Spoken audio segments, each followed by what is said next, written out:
날마다 쓰는 나의 신앙일기 TV 데일리 큐티 나무향기입니다. 오늘은 요한복음 19장 7절에서 16절을 묵상하겠습니다. 유대인들이 대답하되 우리에게 법이 있으니 그 법대로 하면 그가 당연히 죽을 것은 그가 자기를 하나님의 아들이라 함이니이다.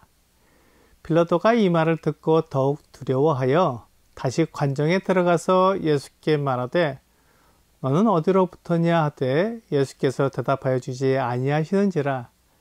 빌라도가 이르되 내게 말하지 아니하느냐? 내가 너를 놓을 고난도 있고 십자가에 못 박을 고난도 있는 줄을 알지 못하느냐?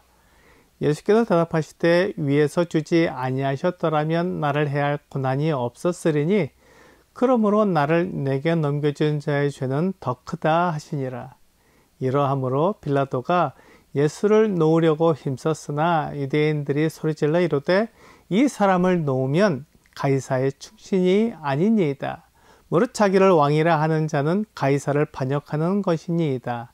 빌라도가 이 말을 듣고 예수를 끌고 나가서 돌을 깐 뜰, 히브리 말로 가바다에 있는 재판석에 앉아 있더라. 이 날은 유월절의 준비일이요 때는 제6시라. 빌라도가 유대인들에게 이르되 보라 너희 왕이로다. 그들이 소리 지르되 없이 하소서 그를 십자가에 못 박게 하소서. 빌라도가 이르되 내가 너희 왕을 십자가에 못 박으랴. 대제사장들이 대답하되 가이사 외에는 우리에게 왕이 없나이다 하니 이에 예수를 십자가에 못 박도록 그들에게 넘겨주니라. 대제사장들과 백성의 지도자들은 예수님을 빌라도에게 넘겨줄 때 그는 사형에 해당하는 죄를 지은 자라고 말했습니다.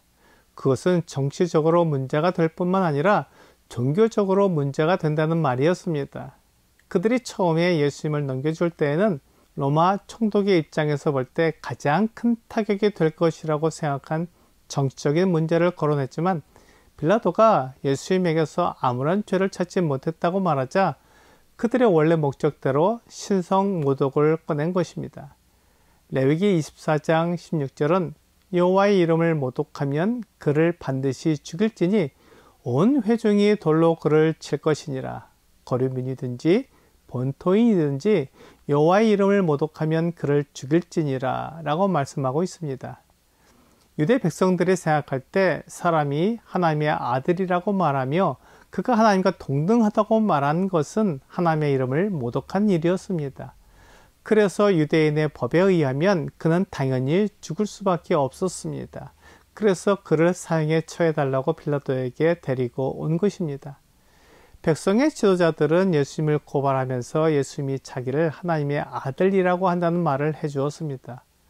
그런데 그 말을 들은 빌라도는 더욱 두려워했습니다. 당시 로마인들은 미신에 빠져 있었습니다. 그래서 자칭 하나님의 아들이라는 말이 유대인들에게는 신성모독으로 들렸지만 로마인인 빌라도에게는 다르게 들렸을 것입니다.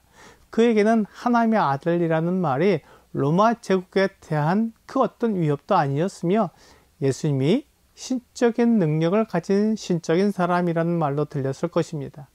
그런데 빌라도는 방금 그 예수님을 채찍질했기 때문에 순간적으로 두려움을 느꼈을 것입니다. 빌라도는 다시금 관정 안으로 들어가서 예수님께 물었습니다.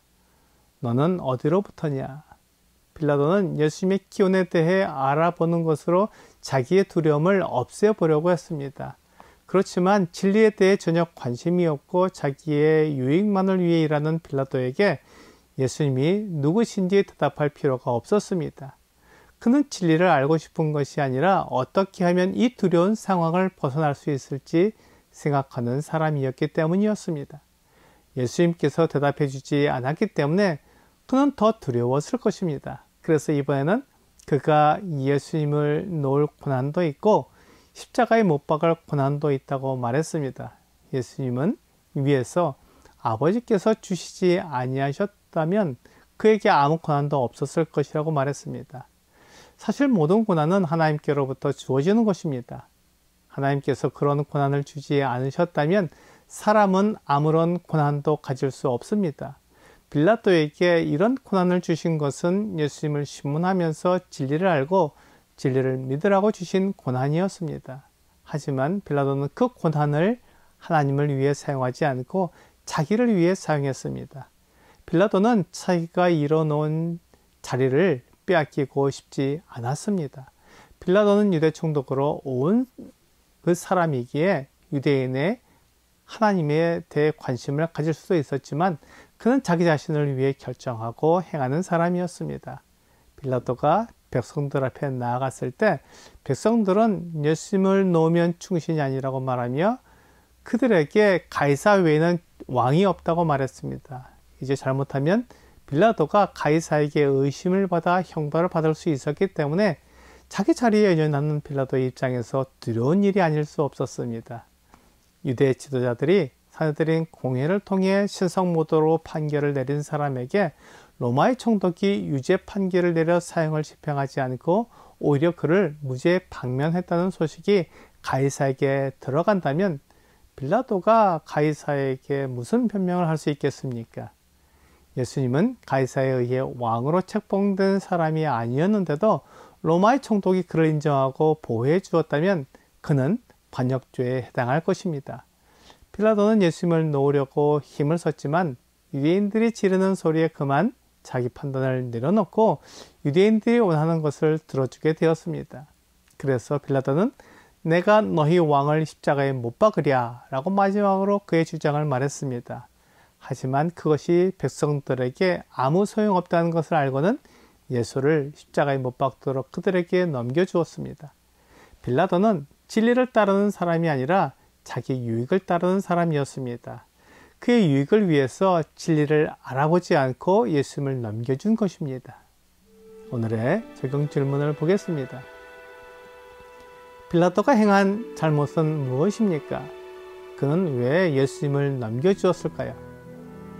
빌라도는 자기 유익을 위해 예수님을 십자가에 못 박도록 내어주었습니다.